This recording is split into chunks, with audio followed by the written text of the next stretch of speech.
ठाकुर जी देख रहे हैं कि भैया श्री जी को श्रृंगार है रहे है, कितनी सौभाग्यवंत है ललिता विशाखा आदि सब सखियां। बताओ, श्री जी के कानन को ऐसे पकड़ के कुंडल पहना रही हैं, श्री जी के पत्रावली को श्रृंगार कर रही हैं, चुनरी ला के उड़ा रही हैं, बीच बीच में श्री जी को जल की प्यास लगे तो अपने हाथों से जल पिला रही हैं, पावन में पाजेब पहना रही हैं। ठाकुर जी की इच्छा है रही है कि ये सेवा हमको मिल जाए, लेकिन ये जब तक ये सवरी खड़ी रहेंगी तब तक हमको ये सेवा नहीं मिलेगी। तो ठाकुर जी ऐसे वहीं विचरण कर रहे थे, तो ठाकुर जी बोले मुंह को तो बड़ी जोर की भूख लगी है, ऐसा मन कर रहा हो कि कोई वृक्षन से फल तोड़ के लिया है, मुंह को खवाए दे, मैं तो आनंदित है जाऊं।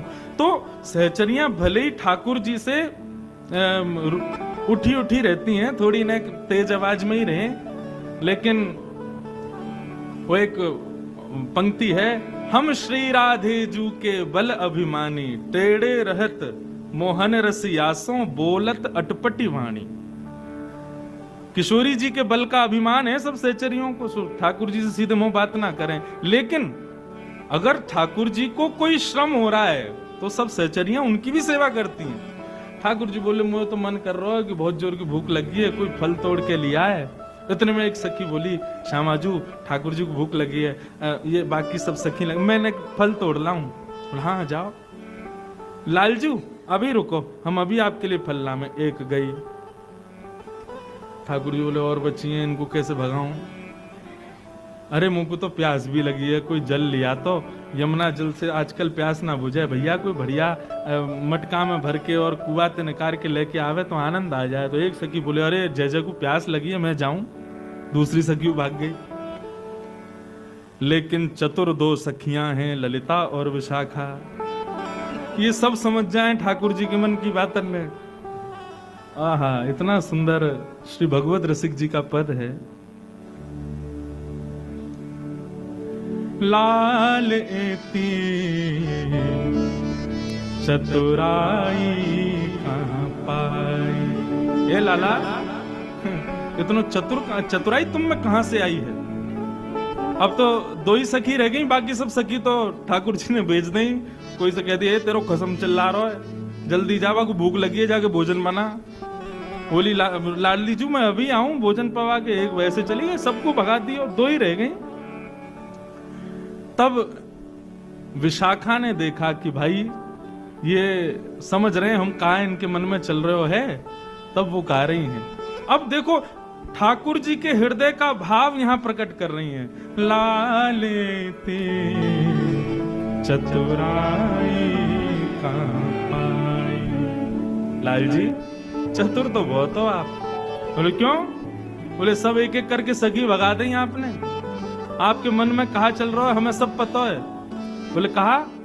बोले जावक के मिस पांव परत हो। जावक कहते हैं वो लाल लाल लगाती माता चरणों में, क्या बोलते हैं उसको? हैं? महावर, महावर बोलते हैं ना। तो सखियां तो सब श्रृंगार कर रही हैं किशोरी जी को, लेकिन ठाकुर जी बीच बीच में कहा करें जावक चिन्ह ले आमे, जावक ले आमे, और बीच में कहें आपसे ऊपर को करो, मैंने चरणन में एक जावक लगा दूं। विशाखा ललिता बोली हम सब समझ रही हैं, ये जावक के मिस पांव परत हो, आप श्री जी के पांव छुए को प्रयास करो, या ये महावर लगावे के चक्कर में हम सब समझे आपकी बातन में। जावक के मिस पांव परत हो, करन चात आपन मन भाई, करन चात आपन मन भाई। अपने मन की सी सेवा करना चाहो, हम सब जान रही हैं। लालेती चतुराई कहां पाई, लालेती चतुराई कहां पाई। ठाकुर जी बोले ना ना ऐसी बात ना है, अरे आप ले लो महावर तो आप लगाओ, जावक चिन्ह आप बनाओ, मौका पड़िए। मैं तो अपने कामन को छोड़ छोड़ के आऊं यहाँ श्री जी के पास में, मुंह कोई वो थोड़ी है माँ यशोदा मैया नंद बाबा, तो मैं लाला 9 लाख गैयान को भार मेरे सिर पे। पूरा घर मुंह को संभालना पड़े। अरे तुम तो सब बरसाने वाली हो, माँ तो अनेक सब लोग हैं संभालने को, नहीं तो पूछो तो पूरे गोकुल तो मेरी भ्रगुटीन पे ही रहवे। मैं वह गोकुल को बेचारे को अनाथ छोड़ के यहाँ श्री जी की सेवा में आऊं, मोह कहाँ पड़ी? चलो जाऊंगा, मोह कहा है, अभी चलो जाऊंगा। तब सखियां कह रही हैं, छल बहु भरे साधु से दीखो, छल बहु भरे साधु से दीखो। लाला किशोरी जी, देखने में ऐसा लगे कितनो सीधो है लाला हमारा, है देखने में ऐसा लगे कोई साधु पुरुष, लेकिन या के हृदय में जितने छल भरे हैं उतने कोई के हृदय में ना है।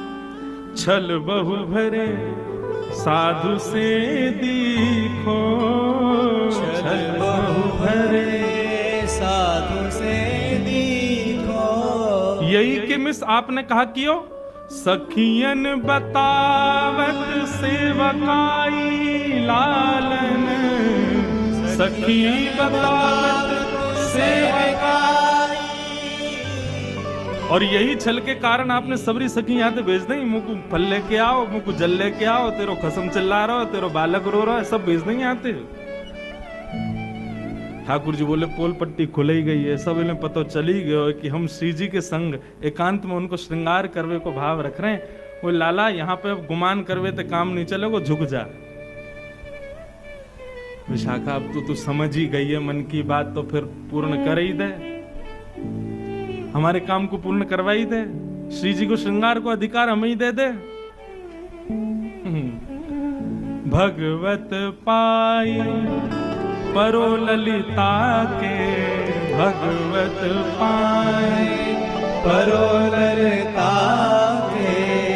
राज करो चिर सुखदाई, राज करो चिर सुखदाई। लाला यदि आप हमारी श्री जी के भाव साम्राज्य में राज करना चाहो तो जाओ ललिता के पांव परो, ललिता के चरणन में शीश झुका के प्रणाम करो, ललिता आज्ञा देगी तब आपको श्री जी मिलेंगी। और उस श्री जी की सेवा पावे के लिए हमारे श्याम सुंदर ललिता के चरणन में प्रणाम कर रहे हैं, सिर रख कर के दंडवत कर रहे हैं, ताकि ललिता अधिकार दे श्री जी के सेवा को। हमारे लाल जी को सबसे प्रिय है श्री जी की सेवा, लेकिन श्री जी की सेवा तब तक नहीं मिलेगी जब तक सहचरी कृपा नहीं करें। आज के भाव में ये सहचरियां कौन है बंधुओं? हमारे ब्रज में श्री राधा नाम उच्चारण करने वालों साधारण ब्रजवासी भी है ना, तो ये समझो ये सहचरी है, यही अधिकार देगो किशोरी जी को, या के बगैर वो अधिकार नहीं मिल सके। इसलिए हमारे ब्रजवासी और ब्रज के संतों को खूब प्रणाम करो, क्योंकि किशोरी जी और ठाकुर जी की सेवा को अधिकार वे ही प्रदान करेंगे। हम वहां जाकर के भी ये सोचा नागपुर के सेठ हैं, कलकत्ता के सेठ हैं, बंबई से बहुत बड़े अमीर आदमी हैं, तो श्री जी और ठाकुर जी कभी आपको सेवा नहीं मिल सकती। वहां जाकर के तो अपनी ठकुराई और अपने भाव सब भूलो, और ब्रजवासी और सब सहचरी इनके चरणन में नाक रगड़ के प्रणाम करो, वे प्रसन्न है गए तो श्री जी आपको सहज मिल जाएंगे। दोनों पक्ष हैं, भाव पक्ष से तो श्याम सुंदर ललिता को भी प्रणाम करने को तैयार हैं यदि श्री जी की सेवा मिले, लेकिन हम आप सबके पक्ष में यहाँ पर भगवत रसिक जी आज्ञा कर रहे हैं, भैया सदा ब्रज के रसिकों को प्रणाम करते रहो, दंडवत करते रहो, नमन करते रहो, उनमें अवगुण मत देखो, क्योंकि वे ही आपको श्री जी और ठाकुर जी की सेवा देंगे, उनके बगैर ये मिलना असंभव है। लाले ते कहाँ पाई चतुराई, लाले ते कहाँ पाई चतुराई। ठाकुर जी की ऐसी मधुर लीला है। ललिता विशाखा आदि सखियन को भी प्रणाम करें कि श्री जी की सेवा मिले। मधुर सेवा ठाकुर जी करते हैं और फिर सब सखियां युगल स्वरूप की आरती उतारती हैं।